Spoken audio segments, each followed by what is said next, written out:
Hello and welcome. This is Breakfast News. I'm Rajat Kane. Here are the top headlines of the day.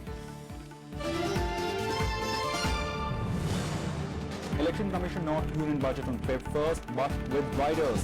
Poll body asks Finance Ministry not to announce schemes or refer to achievements in the polling states. Nomination for third phase of elections in Uttar Pradesh to begin today. Last day of nominations for phase 1 polling that will take place on Feb 11. Tamil Nadu Assembly unanimously passes Jallikattu bill. Police vote to crack down on antisocial element, fanning violent protest. DMK demands judicial probe into alleged police excesses. And US President Donald Trump fulfills campaign promise, signs executive order withdrawing from Trans-Pacific trade deal.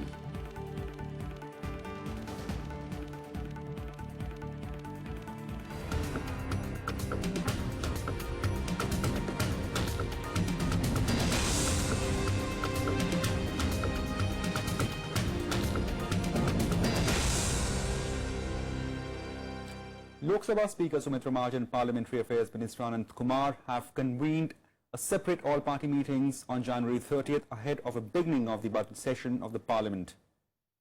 The meetings have been called to ensure smooth conduct of proceedings and also know what various parties wish to raise during the session. Prime Minister Narendra Modi is likely to raise the issue of transparency in poll fundings during the meeting convened by the government with leaders of various political parties. The meeting comes the day before President Pranab Mukherjee addresses a joint sitting of two houses in the Central Hall of Parliament. The Union budget is slated to be presented on February 1st and the economic survey may also be tabled the same day.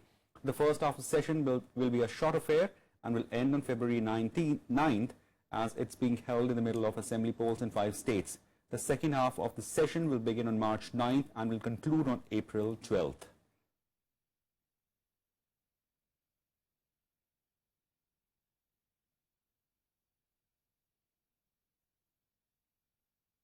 Now let's see some election-related news.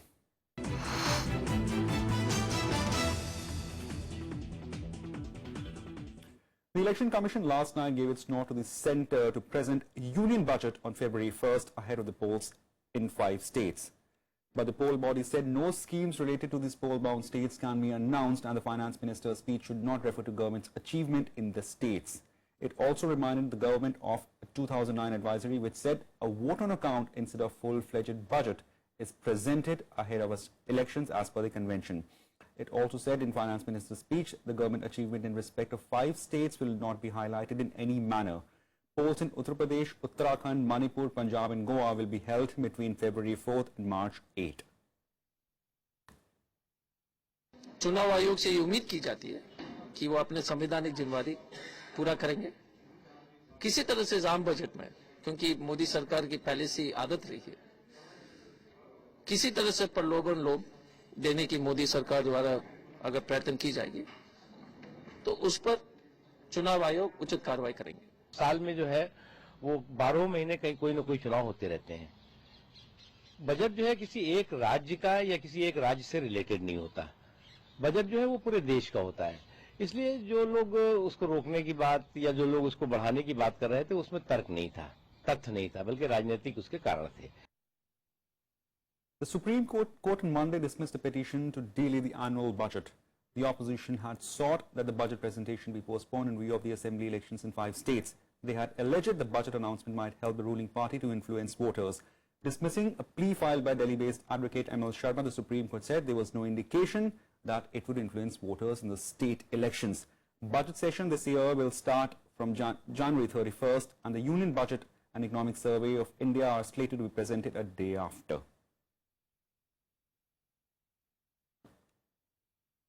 Matter is pending before the Election Commission. It is essentially an election issue or the Parliament power to regulate its own business. So I don't think it was whoever went to the Supreme Court was well advised, because the Supreme Court would not interfere in a matter which is connected with elections after the election process has begun. Budget जो है किसी एक राज्य का या किसी एक राज्य से रिलेटेड नहीं होता। बजट जो है वो पूरे देश का होता है।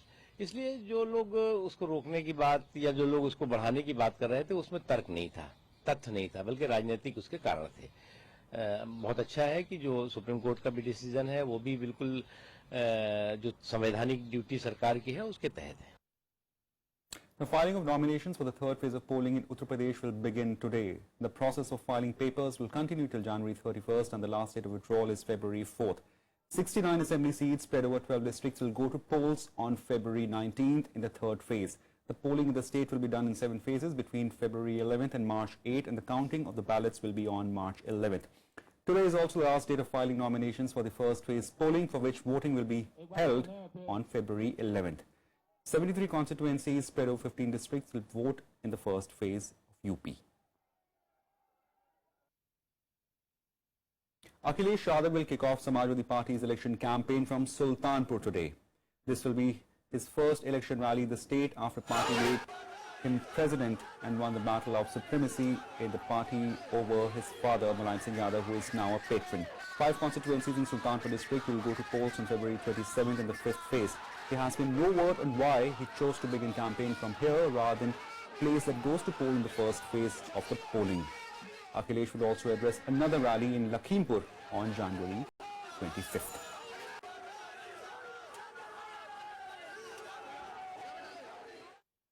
The Samajwadi Party released its third list of candidates for the Uttar Pradesh Assembly elections on Monday. Chief Minister Akhilesh Yadav will contest from Mubarakpur, while Mulayam Singh's daughter-in-law Aparna Yadav is contesting from Lucknow Cant. Earlier on Sunday, the party released list of candidates for 77 seats in UP Assembly elections. Samajwadi Party is contesting UP Assembly polls in alliance with Indian National Congress. Congress had agreed on fighting 105 seats, while SP is fighting elections on 298 seats.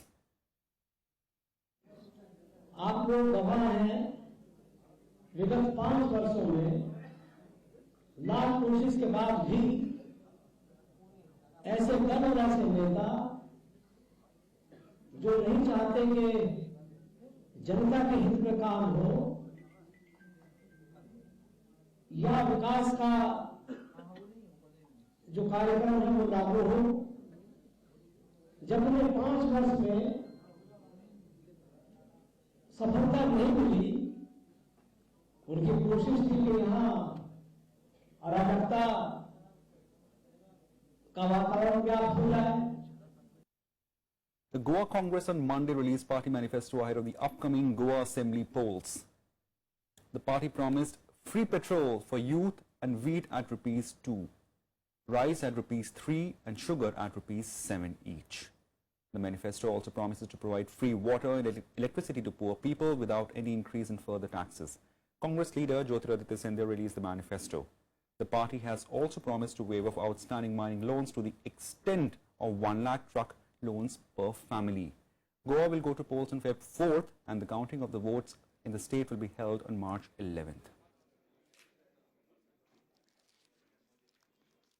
हर एक गोवन का manifesto है, हर एक व्यक्ति का manifesto है, हर नौजवान का manifesto है, हर महिला का मैनिफेस्टो है, हर एक व्यक्ति का है।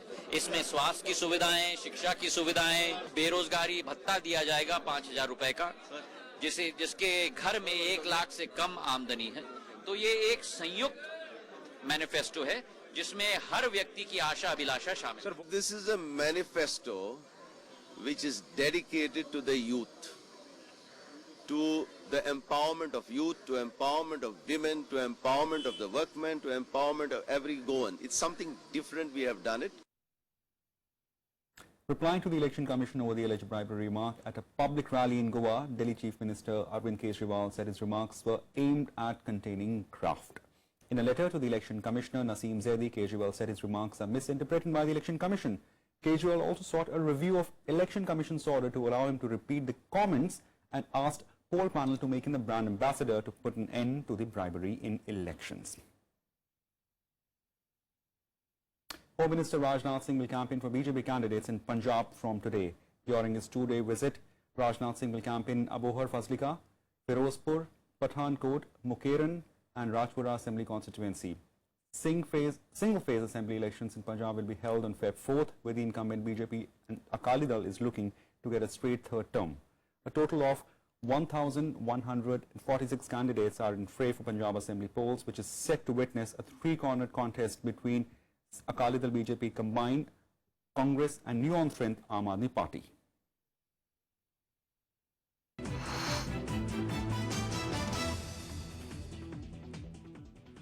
Time for a short break. Keep watching Rajya Sabha TV.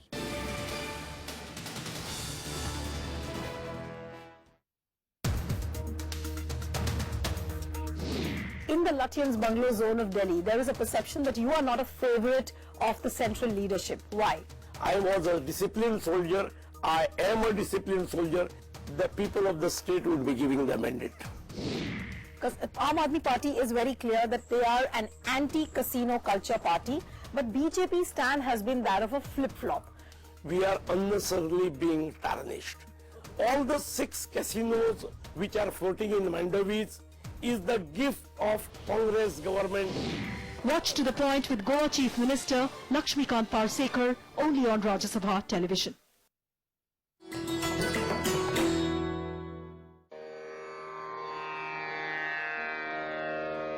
The sacred relics of Buddha were unearthed in Piprava in Uttar Pradesh. Buddhist monks from all over the world visit the National Museum to pay their respects. These charred bone fragments of Buddha are housed in the gold canopy gifted by the royal family of Thailand.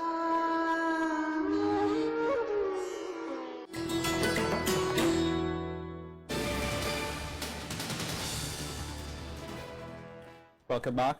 On a day when the State Assembly passed a law lifting ban on bull taming sport of Jallikattu, the Tamil Nadu police used force to disperse protesters at many places in the state.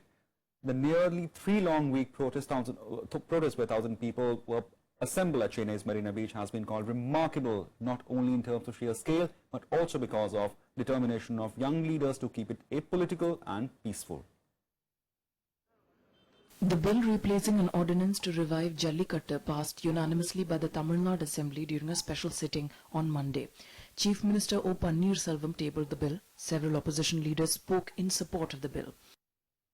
If the bill tries to remove some of the features which the Supreme Court pointed out, which cause cruelty to the bull, then there's a question whether they can go against the Supreme Court judgment.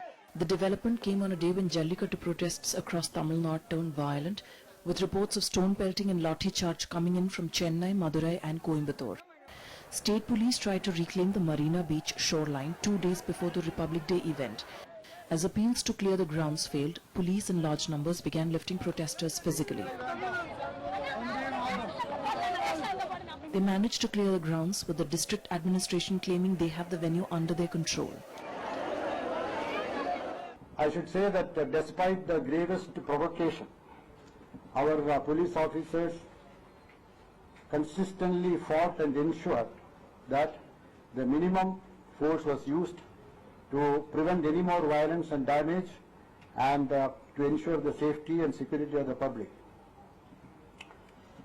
I would reiterate here that stringent action will be taken on all these anti-social elements we are identifying, and any more such violence will be dealt with firmly.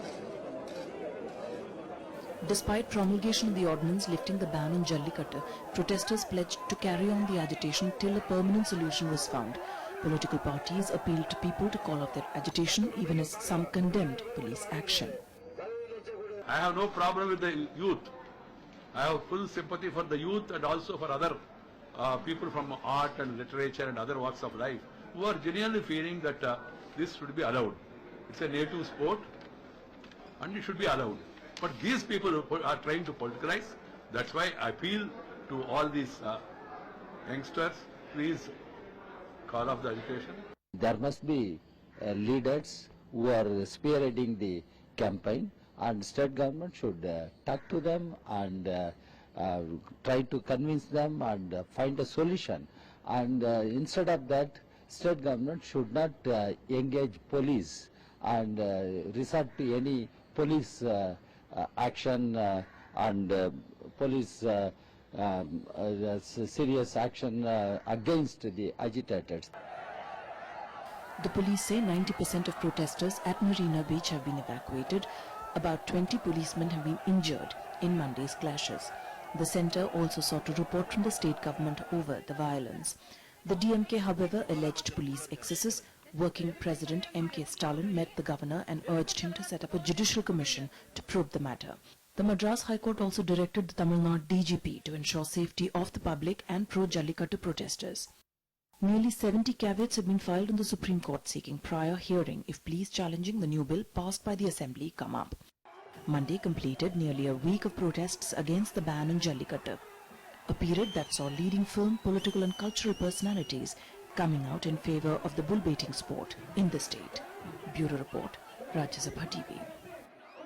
Now, on a major setback, a former CBI chief, Ranjit Sinha, the Supreme Court constituted a special investigation team to look into the prima facie allegations against him of misusing power in the coal scam cases. Current CBI Director Alok Verma will head the investigations. The three-judge bench said the panel headed by former CBI Special Director ML Sharma has prima facie indicted Sinha for allegedly influencing the coal scam cases. Sinha is alleged to have met several of suspects accused of corruption in allocation of coal fields to private firms. The Apex Court also asked the CBI Director to inform the court about the composition of team and the time needed to complete the probe at the next hearing. Court said that the report of the former Special Director of CBI, Mr. ML Sharma, indicated that there was more than enough prima facie evidence to suggest that there had been some wrongdoing and therefore there needs to be an in-depth investigation in this matter. The investigation will be monitored by the court and let's see what happens now. Foreign Secretary S. Jaishankar, whose tenure was to end on January 28 this year, has been given 1-year extension by the centre. The nod for extension was given by the Appointments Committee of the Cabinet. A 1977 IFS batch officer, Jaishankar was appointed Foreign Secretary on January 29, 2015, just few days before his retirement, replacing Sujata Singh, whose term was abruptly curtailed by the government. He was the longest-serving ambassador to China with a 4.5-year term. He was also involved in planning Prime Minister Modi's maiden visit to the United States in September 2014. The CBI on Monday arrested former chairman and 4 other ex-officials of the IDBI Bank along with former executives of Kingfisher Airlines in connection with Vijay Mallya loan default case. News agency PTI quoting sources in the CBI said purported mastermind of ex-deputy managing director B.K. Batra was arrested late in night will be produced before the designated court in Mumbai today. Those arrested include the then chairman of IDBI Bank Yogesh Agrawal, former CFO of now defunct Kingfisher Airlines A. Raghunathan. 3 more former executives of the airline and 3 former officials of IDBI banks were also taken in custody. The arrests were followed by searches at 11 places including Vijay Mallya's residence in Mumbai, 3 floors of UB Towers in Bengaluru, addresses of Agrawal and Raghunathan among others. The loan was allegedly sanctioned violation of norms regarding credit limits. The sources said there was no need for bank to take exposure outside the consortium.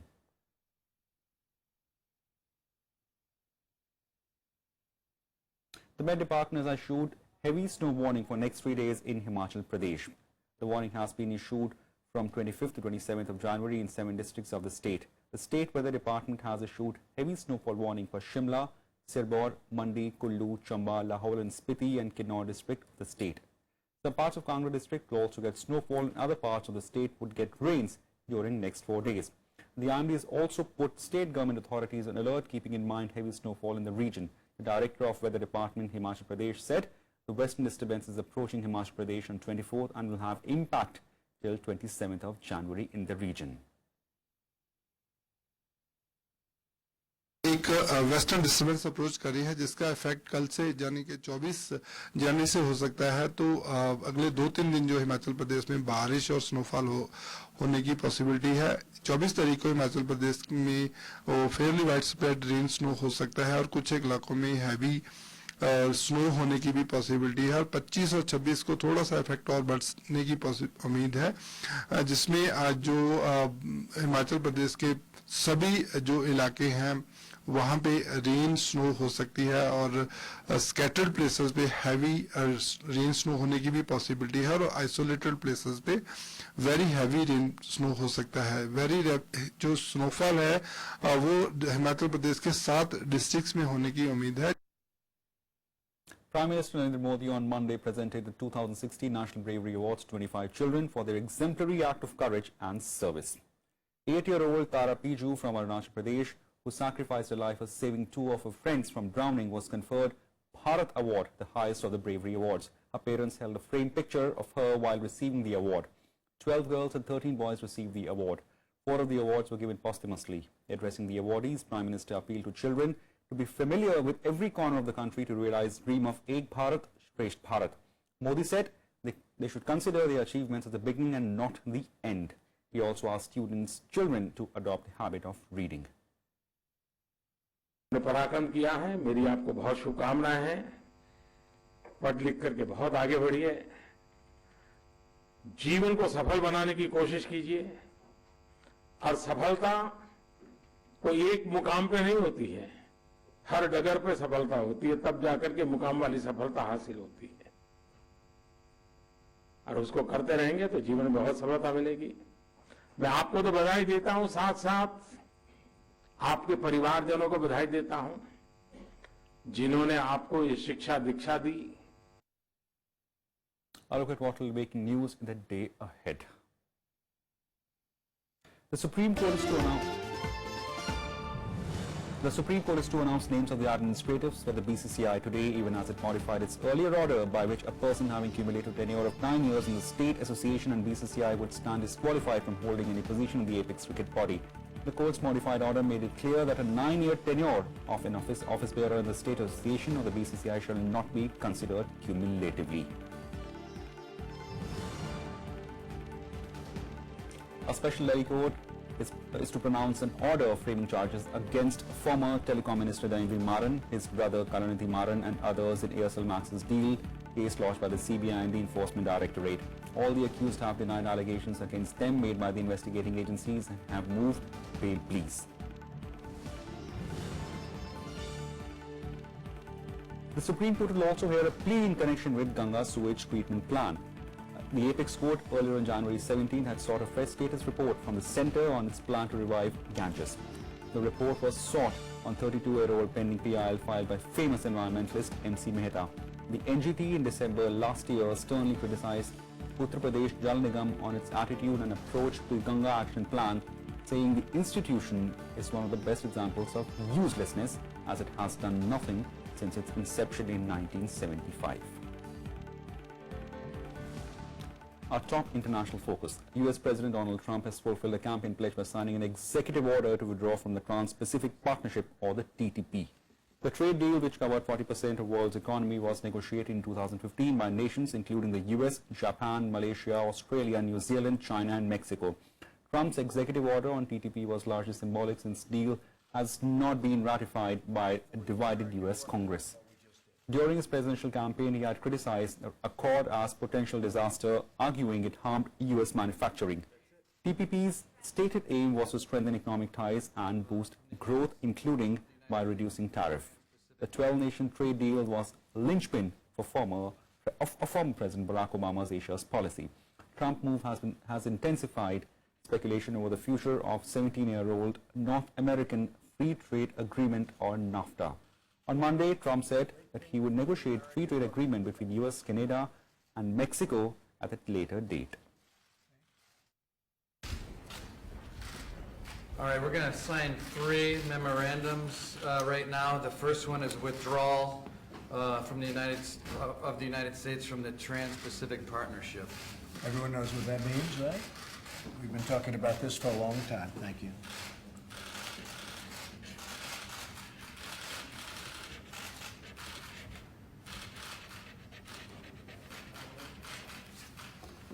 Okay.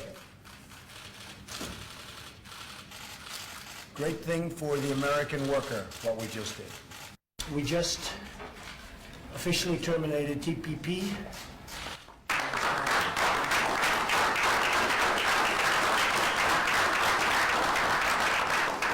And just signed a document, very powerful document. And we're going to have trade, but we're going to have one-on-one. And if somebody misbehaves, we're going to send them a letter of termination, 30 days, and they'll either straighten it out or we're gone. Not one of these deals where you can't get out of them and it's a disaster. More international news in World Wrap. Britain's Supreme Court will rule today whether Parliament or ministers have power to begin Brexit process. The landmark judgment will decide on how European Union's Article 50 exit clause is triggered. The government argues that ministers have the power, but opponents say they need Parliament's approval to start 2 years of negotiation.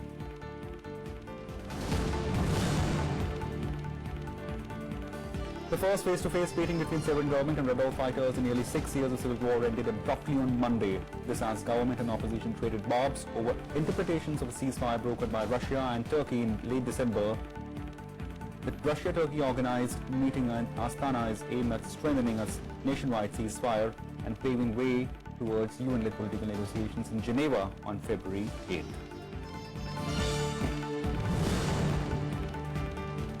Authorities have warned Nigeria that female suicide bombers are there carrying babies to avoid detection. An attack in the town of Marigil on 13 Jan saw 2 women detonate their device, killing themselves, 2 babies and 4 others.